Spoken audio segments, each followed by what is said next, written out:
हर जिले पर, हर ऑफिस में, वो सरकार किसी की भी हो, वो बाबा साहब के विचारों से सहमत हो या ना सहमत हो, वो बाबा साहब को मानते हो या ना मानते हो, लेकिन आज बाबा साहब भारत की जरूरी और मजबूरी दोनों है। आज सबको बाबा साहब अम्बेडकर के सम्मान में खड़ा होना पड़ता है, और अगर राजनीति भी करनी है तो बाबा साहब की फोटो को अपने घरों में और अपने बैनरों पे लगा के उनके आगे नतमस्तक होना पड़ा है। ये है डॉक्टर बाबा साहब अम्बेडकर, जो भारत के खून में बहते हैं, जो भारत की सांसों में बहते हैं, जो भारत की हिस्ट्री में अजर और अमर है। जब तक देश रहेगा तब तक बाबा साहब अम्बेडकर रहेंगे। बाबा साहब अम्बेडकर को मिटाने वाला ना कोई कल था और ना आने वाले कल में होगा। जब बाबा साहब ने उनसे पूछा तो उन्होंने कहा कि डॉक्टर अम्बेडकर, मैं एक जर्नलिस्ट हूं और यहाँ के इंडिया के बड़े बड़े लीडर से बात करने के लिए सुबह से प्रयास कर रहा हूं। कोई भी नेता समय नहीं दे पा रहा है, कोई आराम कर रहा है तो कोई परिवार के साथ बिजी है, तो मुझे लगा कि आपसे बात की जाए। लेकिन रात के 1:30 बजे 2 बजे आप क्यों जाग रहे हो?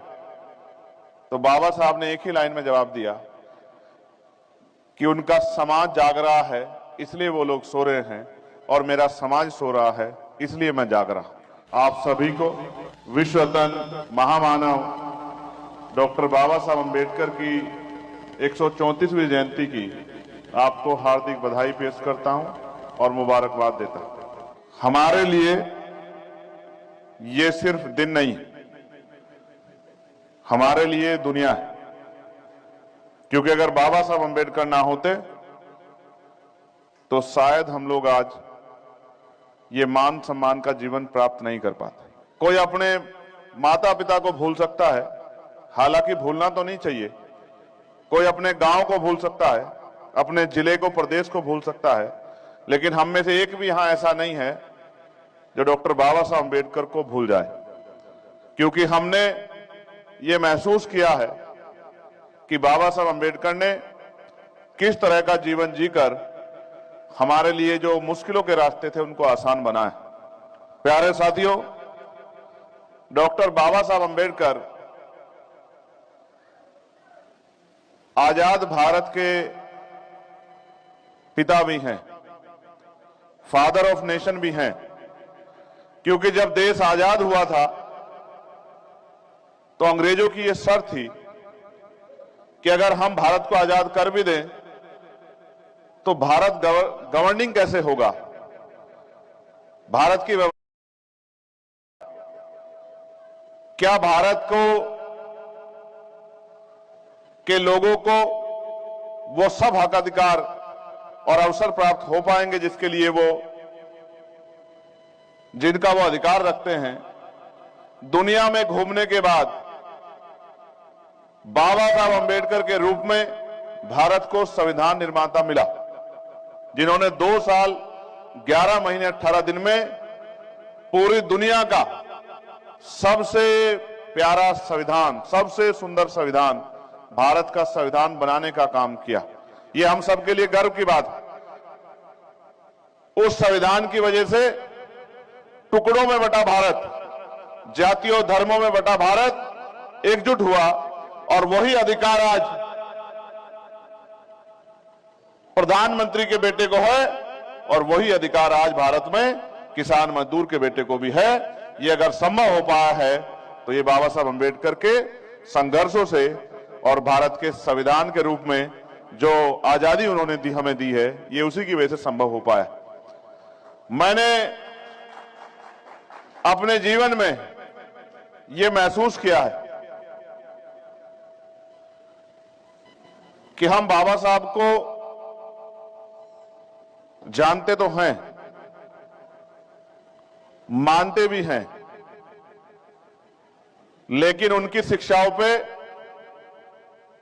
पूरी जिम्मेदारी से काम नहीं कर रहे हैं, क्योंकि जिस दिन हम उनकी शिक्षाओं पे काम करेंगे तो मुझे ऐसा लगता है कि हमारी परेशानियां बड़े पैमाने पे खत्म हो जाएगी। जब मैं यहां आया हूं तो आपको देख के मेरे मन में बड़ा उत्साह है कि आपने बाबा साहब अम्बेडकर को फॉलो करके यहां स्वाभिमान सम्मान का जीवन प्राप्त किया। बाबा साहब कहते थे कि गांव जातिवाद का अड्डा है, गांव से निकलो और शहर की तरफ चलो, शहरों से निकलो और राजधानियों की तरफ चलो। आपने तो उनकी बात को और आगे बढ़ाया और आप कामयाबी के लिए गांव से शहर, शहर से प्रदेश, प्रदेश से देश और देश से यहां विदेश तक भी पहुंच चुके हो। और जब मैं यहां पिछले 3-4 दिन से ट्रैवल कर रहा हूं तो आपकी सामाजिक आर्थिक स्थिति को देखकर यह महसूस होता है कि बाबा साहब के सपनों पे असल काम कहीं हो रहा है तो वो यहीं हो रहा है। प्यारे साथियों, बाबा साहब अंबेडकर ने जो अपने बचपन में झेला है, जो परेशानियों का सामना किया है, मैं आज यहां अरदास भी करना कि किसी और को वो दिन या वो परेशानी अपने जीवन में ना झेलने को मिले। जो बचपन जिसमें ज्ञान की कमी होती है और मां बाप पहले गुरु के रूप में और विद्यालय में गुरु आपके जीवन को संवारने का काम करता है, वहां बाबा साहब अंबेडकर ने अपने शिक्षा के समय इस तरह का अपमान और गैर बराबरी का सामना किया है कि आज हम किसी भी कीमत पे इस तरह के अपमान को स्वीकार करने के लिए तैयार नहीं।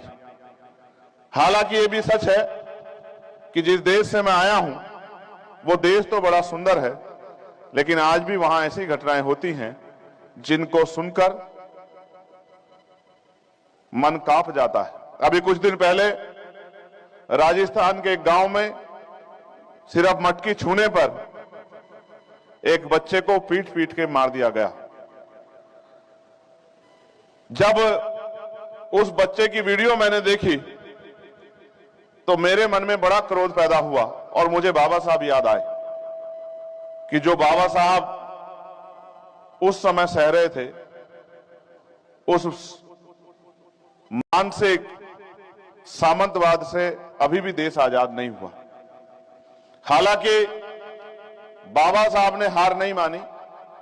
जिनको स्कूल के बाहर बिठाया गया, उन्होंने तो करोड़ों करोड़ों लोगों के स्कूल के रास्ते खोल दिए कि वो करोड़ों लोग पढ़ें और पढ़ लिख के अपनी जिंदगी का फैसला खुद करें। ये कहा जाता है कि जब तक हम लोग पढ़ लिख नहीं पाएंगे तब तक हमारे जीवन में बहुत बड़ा बदलाव नहीं होगा।